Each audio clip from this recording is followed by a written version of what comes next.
Hi, இன்றைக்கி நம்ம egg gravy எப்படி செய்கிறதுன்னு பார்க்கலாம். இட்லி, தோசை, சப்பாத்தி, ரைஸுக்கெல்லாம் நல்ல காம்பினேஷன் ட்ரை பண்ணி பாருங்கள்.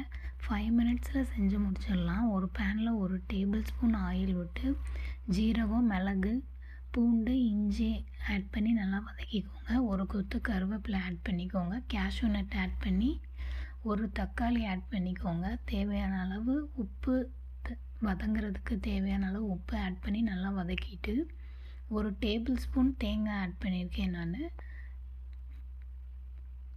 கொஞ்சமாக கொத்தமல்லி ஆட் பண்ணி நல்லா வதக்கிட்டு அரைச்சி தனியாக வச்சுக்கோங்க.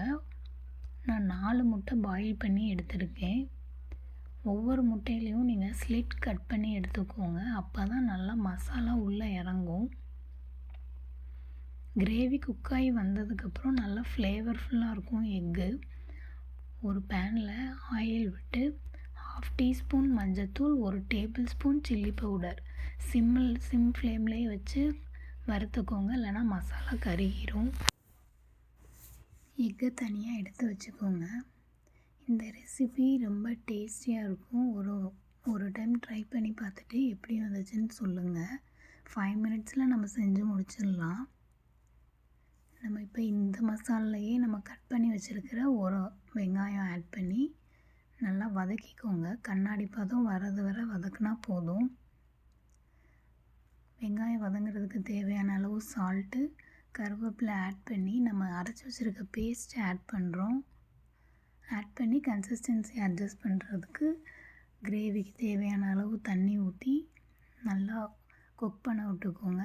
1/2 டீஸ்பூன் நான் கரம் மசாலா ஆட் பண்ணியிருக்கேன். 1 டேபிள் ஸ்பூன் சிக்கன் குழம்பு மசாலா ஆட் பண்ணியிருக்கேன். இதை நீங்கள் கண்டிப்பாக ஆட் பண்ணிக்கோங்க. இதுதான் நல்லா ஃப்ளேவர்ஃபுல்லாக இருக்கும். எண்ணெய் பிரிஞ்சு வர்றது வரை குக் பண்ணிவிட்டு அதுக்கப்புறம் நம்ம வறுத்து வச்சுருக்கிற முட்டையை ஆட் பண்ணலாம். முட்டையை ஆட் பண்ணதுக்கப்புறம் எண்ணெய் பிரிஞ்சு வர்றது வரை நம்ம குக் பண்ணுறோம். அவ்வளோதான். ரொம்ப சிம்பிளாக அந்த கிரேவி வச்சு முடிச்சிடலாம். ஒரு வாட்டி ட்ரை பண்ணி பார்த்துட்டு எப்படி வந்துச்சுன்னு கமெண்ட் செக்ஷனில் சொல்லுங்கள். நான் இன்றைக்கி இடியாப்பத்தோடு சர்வ் பண்ணேன். ரொம்ப டேஸ்ட்டாக வந்துருந்துச்சு. கண்டிப்பாக நீங்களும் இந்த ரெசிபியை ட்ரை பண்ணி பார்த்துட்டு எப்படி வந்துச்சுன்னு கமெண்ட் பண்ணுங்கள். இந்த சேனலை சப்ஸ்கிரைப் பண்ணாதவங்க சப்ஸ்கிரைப் பண்ணிக்கோங்க. தேங்க்ஸ் ஃபார் வாட்சிங் and keep supporting. Healthy cooking makes healthy family.